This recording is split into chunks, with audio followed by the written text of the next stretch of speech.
இன்னைக்கு நம்ம திரவமசனை ஈச்சல இயக்குனர் அருண் பிரபு இயக்கத்தில் வெளிவந்திருக்கிற சக்தி திருமகன் படத்தை பத்தி பார்க்க போறோம். இன்னும் மூவி ஸ்டுடியோ ஃபிலிம் சேனல்ல சப்ஸ்கிரைப் பண்ணலையா? உடனே சப்ஸ்கிரைப் பண்ணுங்க. இந்த படத்துடைய கதை பத்தி பார்த்தோம்னா, படத்துடைய ஆரம்பத்துல ஒரு மலைவாழ் கிராமத்தை காட்டுறாங்க. அங்க ஒரு மலைவாழ் மக்கள்ல ஒரு பொண்ணு கை குழந்தையை விட்டுட்டு தற்கொலை பண்ணி இறந்து போறாங்க. அந்த தற்கொலைக்கு காரணம் சில பணக்கார செல்வாக்கான சிலரால அவங்க பலாத்காரம் பண்ணப்பட்டு கொலை செய்யப்பட்டு தூக்குல தொங்க விட்டுருக்காங்க அப்படின்றது தான் ஊருக்குள்ள பேசிக்கிறாங்க. ஆனா இதை தற்கொலை அப்படின்னு சொல்லி கேஸை க்ளோஸ் பண்ணிடுறாங்க. அந்த கைக்குழந்தைய கொண்டு போயிட்டு காட்டுல ஒரு ஓரமா வீசிட்டு போயிடுறாங்க.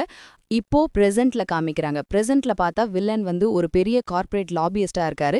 இந்த நீராராடியாலாம் இருந்தாங்க இல்லையா, அந்த மாதிரி அரசியல்வாதிகிட்டையும் அரசு அதிகாரிகிட்டையும் செல்வாக்கானவரா இருக்காரு.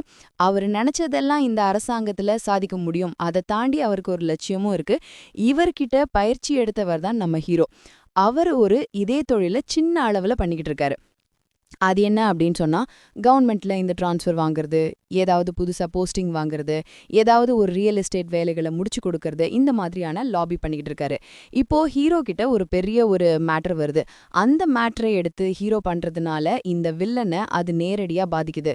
இந்த வேலையை ஏண்டா இவன் செஞ்சான், நமக்கு எதிரா திரும்பி இருக்கானே, இவன் யாரு அப்படின்ட்டு வில்லன் இவரை யாருன்ட்டு நோண்ட ஆரம்பிக்கிறாரு. அதுக்கப்புறம் என்ன ஆச்சு அப்படின்றது தான் இந்த படத்துடைய கதை. படத்துடைய ஃபர்ஸ்ட் ஹாஃபை பொறுத்த அளவுக்கு ஹீரோ ஒரு பெரிய இன்ஃப்ளூயன்ஸ் ஆனவன், எந்த காரியத்தையும் எடுத்த மாரியத்துல செஞ்சு முடிச்சிருவான் அப்படின்றாங்க. அதுக்கு நிறைய டீடைல்ஸ் சொல்றாங்க. அவர் 360 டிகிரி சுண்டு சுண்டு அடிக்கிறாரு அப்படின்னு சொல்றாங்க. ஆனா பாத்தீங்கன்னா வாயிலே தான் அதை சொல்லிக்கிட்டு இருக்காங்களே தவிர அதுக்கான விஷுவல்ஸ் பத்தல.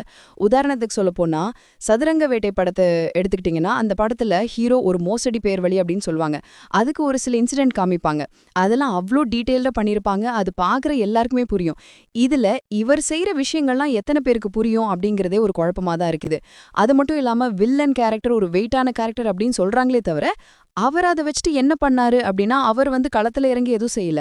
அவர் ஒரு சென்டர்ல இருந்து ஏதோ ஒரு ஃபோர்ஸ்ல இருந்து ஒரு ஆஃபீஸர் அனுப்புறாரு.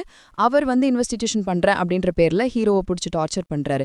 இவ்வளவுதான் வில்லனுடைய வில்லன்தனமா இருக்கே தவிர, மத்தபடி அதுல ஒரு பயப்படுற மாதிரியோ அடுத்து என்ன ஆகுதுன்ற மாதிரியோ விஷயங்கள் அதுல இல்ல. அதே போல செகண்ட் ஹாஃப்ல ஹீரோ வில்லனை எப்படி திருப்பி அடிச்சாரு அப்படிங்கிறதுக்கெல்லாம் ஒரு இன்டெப்தான சீன்லாம் இல்ல, மேம்போக்கான சீன் தான் இருந்தது. அதே போல ஹீரோக்கு எப்படி வில்லன் கவுண்டர் கொடுத்தாரு அப்படிங்கிறதும் ஒரு பிரமாதமான சீனா இல்ல. எப்ப பார்த்தாலும் அந்த செகண்ட் ஹாஃப்ல ஒரு படிக்கட்டுல நடுவுல நின்னுட்டு பேசிக்கிட்டே இருக்காரு. அது ஏன் அப்படி வச்சாங்கன்னே தெரியல. ஒரு சீன் காட்டுறாங்க, ஒரு படிக்கட்டுல நின்னுட்டு பேசிக்கிட்டு இருக்காரு. வெளியில வேற ஒரு சீனுக்கு போயிட்டு திரும்ப போனாலும் அங்கே நின்னுட்டு பேசிக்கிட்டு இருக்காரு. அது எப்படி கவனிக்காம விட்டாங்க அப்படின்னு தெரியல. படத்துல ஹீரோயின் கேரக்டரா அறிமுகப்படுத்துறாங்க. அது ரொம்ப இன்ட்ரெஸ்டிங்கான ஒரு கேரக்டரா இருக்கும் அப்படின்னு சொல்லிட்டு அந்த கேரக்டரை ஒரு சந்தேகமாவே பார்த்துட்டு இருந்தோம். இந்த அம்மா திடீர்னு சிஐடின்னு சொல்லிடுமோ அப்படின்னு சொல்லிட்டு. அதெல்லாம் ஒன்றும் இல்ல. இந்த படத்துக்கு ஹீரோயின் கேரக்டரே தேவையில்லை. அது ஏன் அப்படி குழப்பி விட்டாங்கன்னு தெரியல. அதே மாதிரி ஹீரோடைய சின்ன வயசுல அவர் எப்படி வளர்ந்தாரு அப்படின்றதுக்கு வாகே சந்திரசேகரை கூட வச்சு சொல்லியிருப்பாங்க. அங்கெல்லாம் பெரியார மேற்கோள் காட்டி சொன்ன சீன்லாம் ரொம்ப நல்லா இருந்தது. வாகே சந்திரசேகர் இந்த கேரக்டருக்கு ரொம்ப பொருத்தமா இருந்தாரு. அதே போல வில்லனா காதலோவியம் கண்ணன் நடிச்சிருந்தாரு. நல்லாவே பண்ணியிருக்காரு. இந்த படம் ஜென்டில்மேன் சிவாஜியை மனசுல வச்சுட்டு இந்த கதையை பண்ணியிருப்பாங்க போலுக்கு. ஆனா இதோடைய களம் வேற. இந்த கார்ப்பரேட் லாபியஸ்ட் அப்படின்னு சொல்லுவாங்க இல்லையா, அந்த மாதிரியான ஒரு களத்தை எடுத்துக்கிட்டு இந்த படத்தை பண்ணியிருக்காங்க. ஆனா இது எல்லாருக்கும் புரியுற மாதிரி ஒரு படமா பண்ணல. கொஞ்சம் எல்லாருக்கும் புரியுறமான படமா வந்திருந்ததுன்னா ரொம்பவே இது ஒரு நல்ல படமா இருந்திருக்கும். இருந்தாலும் இது ஒரு ஓகே ரகமான படமா இருக்கு. இந்த மூவி ரிவ்யூ பிடிச்சிருந்தா ஒரு லைக் பண்ணுங்க. உங்க கருத்துக்களை கீழே கமெண்ட் பண்ணுங்க. இன்னும் மூவி ஸ்டுடியோ ஃபிலிம் சேனலை சப்ஸ்கிரைப் பண்ணலையா?